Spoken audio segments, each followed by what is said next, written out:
अगर कांग्रेस पार्टी एक तरफ पोलराइज करेगी तो हिंदू वोट दूसरी तरफ पोलराइज होगा कि जहां जहां सीधी लड़ाई है बीजेपी और कांग्रेस वहां आपको सोचना पड़ेगा। और कश्मीर में और जम्मू में जहां कांग्रेस वर्सेस बीजेपी था वहां कांग्रेस का कुछ भी प्रदर्शन नहीं रहा। नमस्कार दोस्तों, आपका मेरे वीडियो न्यूज चैनल संगम की आवाज में हार्दिक स्वागत है। दोस्तों, आज का वीडियो एग्जिट पोल को लेकर है। किस प्रकार एग्जिट पोल और वास्तविक रिजल्ट में कितना अंतर आया, इसी को लेके आनंद रंगनाथन सर ने विपक्ष को जिस प्रकार धोया आप इस वीडियो में देखेंगे और बताएंगे किस प्रकार एक नैरेटिव बिल्ड किया गया कि बीजेपी हार रही है। वीडियो देखने से पहले दोस्तों आपसे आग्रह है, वीडियो को लाइक करें, शेयर करें, सब्सक्राइब करें। आइए वीडियो देखते हैं। संजय झा, आ रही हूं आपके पास। संजय झा, जो बात ममन खान की बताई, ये सवाल वही है। अगर कांग्रेस पार्टी एक तरफ पोलराइज करेगी तो हिंदू वोट दूसरी तरफ पोलराइज होगा। चुनाव लोकसभा के में नहीं हुआ, लेकिन क्या जनता में ये संदेश अब चला गया है? नाविका जी, देखिए, अभी भी इतना जब जीते हैं सुधांशु जी, लेकिन अभी भी मजहब की सियासत कर रहे हैं, धर्म को लेके अभी भी राजनीति हो रही है। ये तो भाजपा, देखिए, ये भाजपा का डीएनए है, ये कभी कोई बदल ही नहीं सकता है। सुधांशु जी, इस बात को आप मानिए, चुनाव में हार जीत होता है, कांग्रेस का प्रदर्शन अच्छा होना चाहिए था, ये मानता हूं, लेकिन मुद्दे थे इसमें, जवान, किसान, पहलवान, संविधान, बेरोजगारी और जिस तरीके का इंफ्रास्ट्रक्चर अभी रहा है हरियाणा में, ये सब लोगों ने देखा है। और इसीलिए हम लोग भी काफी आश्चर्यजनक रहे हैं, हम लोग को एक तरीके से धक्का लगा है कि कांग्रेस पार्टी एक जो कहते हैं जीती हुई चुनाव को हार गई है। आपका ये इस पर खान को लाना या यहां पर फिर वही धार्मिक ध्रुवीकरण कोशिश की जो आप कर रहे हैं, ये गलत है, ये नकारात्मक राजनीति है आपका। और इसीलिए हम बताते हैं महाराष्ट्र में भी चुनाव होने वाला है, झारखंड में भी होगा, दिल्ली में भी होगा, अगले साल बिहार में भी होगा। और आप लोग का यही अहंकार जो रहेगा, ये आपको अगले चुनाव में डुबा भी सकता है। लेकिन ये आपका अहंकार तो आज शिवसेना उद्धव ठाकरे गुट की प्रवक्ता जो है प्रियंका चतुर्वेदी, उन्होंने बता दिया कि जहां जहां सीधी लड़ाई है बीजेपी और कांग्रेस वहां आपको सोचना पड़ेगा। और मैं राजेश गुप्ता जी, जो प्रवक्ता है आम आदमी पार्टी के, उनसे पूछना चाहती हूं। सवाल सीधा है, इंडिया अलायंस में कांग्रेस पार्टी क्या अलायंस को एक साथ रखने में विफल हुई है और इसलिए क्या हरियाणा में कांग्रेस पार्टी को वोट डिवीजन से कहीं ना कहीं खामियाजा भुगतना पड़ा है? और आम आदमी पार्टी जो कह रही थी कि उनका बहुत बड़ा स्टेक है हरियाणा में, आज आम आदमी पार्टी क्या कहेगी? 0 सीट।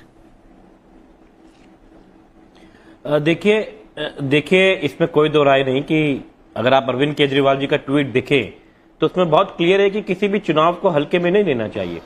ये सभी जानते हैं कि बीजेपी किस किस्म से चुनाव लड़ती है।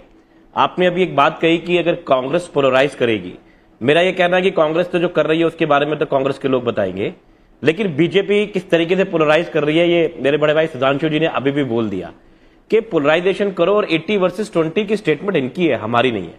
लेकिन खैर, मैं इनको बधाई देता हूं, आज ये जीते हैं और इनको बहुत बहुत बधाई, क्योंकि जिस किस्म से एंटी इनकम्बेंसी दिखाई दे रही थी, किसान, जवान, पहलवान जिस तरीके से बार बार नाराज थे, तो अभी ये विश्लेषण कांग्रेस को भी करना और हमको भी करना और सबको करना पड़ेगा कि भाई इतनी बड़ी हार या ये कहना चाहिए बीजेपी की ऐसी जीत कैसे हो गई।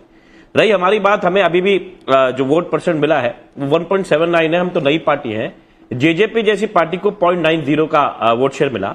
और एक बहुत मजेदार कहानी है कि जिसके साथ भी बीजेपी जाती है, जैसे जेजेपी हो या पीडीपी का कांग्रेस जो कश्मीर में हाल हुआ है, या वाईएसआर कांग्रेस का जो आंध्रा में हुआ, जो इसके साथ गठबंधन में भाजपा के साथ गया, उसकी बर्बादी लगभग तय हो जाती है, बिल्कुल बहुत बुरा हाल हो जाता है। अब तो क्या हमारी जहां तक बात रही, हमें कांग्रेस के साथ जाने वालों की हालत नहीं है? नहीं, ये कांग्रेस के साथ जाने वालों की हालत नहीं है, तभी तो आपका ये हाल हो गया। कांग्रेस की हालत हो जाती है, उनके नहीं, वो फायदा उठा के कांग्रेस के पास। देखिए, हमारा तो कोई गठबंधन अभी कांग्रेस के साथ था नहीं, उसमें इंडिया अलायंस के तौर पे है, जो लोकसभा के अंदर है भारत के तौर पे, लेकिन स्टेट वाइज तो हमारा कोई गठबंधन नहीं था। बल्कि अगर आप देखें तो मुझे लगता था आप मुझे भी थोड़ी सी बधाई दे देंगी जम्मू कश्मीर के जम्मू कश्मीर में डोडा में आप दिल्ली में, जीते पंजाब में, हैं, गुजरात, बिल्कुल गोवा पूरी के अलावा बधाई है, एक और पूरी राज्य में बधाई हमारी- है आपको। डोडा में अगर आप एक सीट लेकर आते हैं तो बिल्कुल ये आगाज है और इसकी बधाई के पात्र आप हैं। और बीजेपी जो सिर्फ 19 सीट लड़ी थी कश्मीर वैली में, वहां उनको कम से कम कश्मीर वैली में एक सक्सेस मिला है, और वो भी एक टेररिस्ट से जिसके पिता की हत्या हुई थी, उस लड़की का शगुन परिहार को वो सीट मिली है। ये दोनों चीजें बहुत अहम है कश्मीर में। और जम्मू में जहां कांग्रेस वर्सेस बीजेपी था, वहां कांग्रेस का कुछ भी प्रदर्शन नहीं रहा। और आनंद रंगनाथन, सवाल यही है, कांग्रेस बार बार कह रही है और अनुराग भदौरिया जी भी कहना चाह रहे हैं कि इंडिया अलायंस में 1 ऑल चल रहा है। नेशनल कॉन्फ्रेंस जीती है, कांग्रेस सिंगल डिजिट में है जम्मू कश्मीर में। ओमर अब्दुल्ला कहते रह गए कि जम्मू में आप लड़िए बीजेपी के खिलाफ, कांग्रेस नदारद थी। और हरियाणा में इन फाइटिंग हो या फिर जो कास्ट कॉम्बिनेशन हो और या फिर चीफ मिनिस्टर के लिए जो जद्दोजहद चल रही थी, ओवर कॉन्फिडेंस भी था, अहंकार जिसे बार बार संजय झा कह रहे हैं, क्या इन्हीं कारणों की वजह से कांग्रेस हारी है? नाविका जी बहुत बहुत धन्यवाद मुझे यहाँ पे बुलाने के लिए। देखिए, आपने बाजीगर शब्द का इस्तेमाल किया। 2 तरह से आज मैं कहूँगा कि नरेंद्र मोदी बाजीगर हैं। एक जो हारते हारते जीत जाते हैं, जो हरियाणा में हुआ, और जो हार के जीत जाते हैं, जो जम्मू एंड कश्मीर में हुआ। ये बात बतानी बहुत ज़रूरी है, क्योंकि हरियाणा की जीत तो देखिए पॉलिटिक्स में, जैसे ठीक कहा भदौरिया जी ने और संजय जी ने भी कहा, कि हार जीत होती रहती है। लेकिन कश्मीर में बीजेपी का हारना लेकिन फिर भी जीतना, ये एक सिग्निफाई करता है कि वहाँ पे अब ये नॉर्मलसी आ गई है। अगर लोग चाहें भी कि नॉर्मलसी ना हो तो भी वो उनके मंसूबे डिफीट हो जाएंगे, क्योंकि इलेक्शन होना जम्मू एंड कश्मीर में और एक्सेप्टेंस लाना, चाहे कोई भी आए, बीजेपी नहीं आई, लेकिन इस सबसे ज़्यादा खुशी मुझे लगता है बीजेपी की होगी इसमें। और राहुल जी पे मैं क्या कहूँ, सब लोग गाने की बात कर रहे हैं, सुधांशु जी ने गाना गाया, मैं भी एक लगे हाथों अपना, मुझे लग रहा है ये डिबेट कम, मुशायरा ज्यादा हो गया। तो राहुल जी की स्थिति उस तरह की है कि हरियाणा में देखिए हारे और कश्मीर में अब गवर्नमेंट बनाएंगे, तो गम और खुशी में फ़र्क महसूस ना हो जहां, गम और खुशी में महसूस फ़र्क ना हो जहां, मैं दिल को उस मकाम पे लाता चला गया, हर फिक्र को धुएं में उड़ाता चला गया। ये राहुल जी की वो है। लेकिन मैं 2 चीज़ें यहाँ पे कहना चाहूँगा कि हरियाणा में बीजेपी की जीत बीजेपी की सक्सेस है, कांग्रेस का फेलियर नहीं है।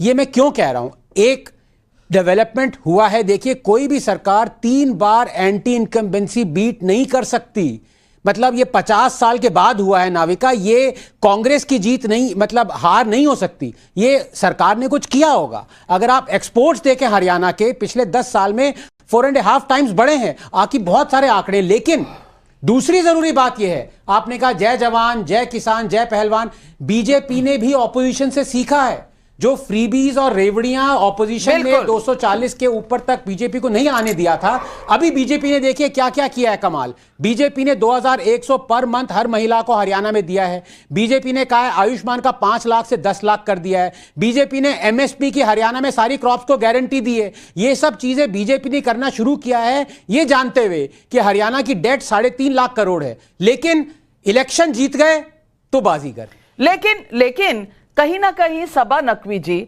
बीजेपी प्रॉमिस करती है तो लोग उन्हें वोट दे देते हैं। कांग्रेस पर इस बार विश्वास नहीं किया, क्योंकि फ्रीबीज खटाखट मॉडल तो उन्होंने भी बहुत दिया था हरियाणा में। इस बार तीसरी बार एंटी इनकम्बेंसी के बावजूद बीजेपी का जीतना, ये ऑन द ग्राउंड क्या किस तरह का एक तरह से वोट कंसोलिडेशन हुआ है जाटों के खिलाफ? क्या ये बिल्कुल सरल सी चीज थी? नहीं, मुझे लग रहा है कि सब लोग, हालांकि मुझे